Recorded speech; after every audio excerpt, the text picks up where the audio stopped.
Ayan mga bro, repainting project tayo dito mga bro. So ayan, itong bubong na to bagong pintura din po ito. Hindi ko alam kung bakit ganyan. Nakikita ng owner na babae yung pinapinturahan niya panibagong mga bro. Kasi malakas na din ang tulo na ito. Yan, kaya ito yung project natin ngayong araw mga bro. Repainting works tayo sa roof. Gamit natin ang roof guard mga bro. Yan po yung kulay na ginamit ko dyan mga bro. Dati siyang green. Problema lang wala nang ganitong kulay mga bro. Kaya yan medyo red yung pintura ko dyan. Roof guard pa rin yan. Yan yung ongoing natin project natin to mga bro. Sana wag munang umulan. Let's go. Sa mga ganitong project mga bro, na ganito katarik yung roofing natin mga bro, wag natin kalimutan gumamit ng lubid mga bro. Kailangan itali mo yung katawan natin dito sa lubid, kasi once na magkamali tayo dyan, sigurado sa baba tayo damputin na ito mga bro. Kaya make sure na may lubid tayong gagamitin sa mga ganitong trabaho mga bro, para safe tayo magtatrabaho. Yan po yung tips natin sa mga nagagawa ng ganito. Although alam po nila yan mga bro, nagbibigay lang tayo ng paalala or tips sa mga hindi pa po nakakaalam. Kaya once na ganito ang trabaho mo, huwag na po tayo maglakas ng loob na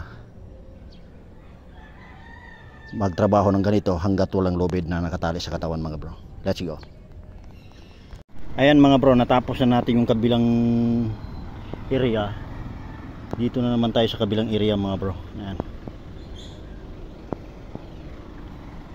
Yan mga bro. Yan yung repainting project natin mga bro, sa area na to.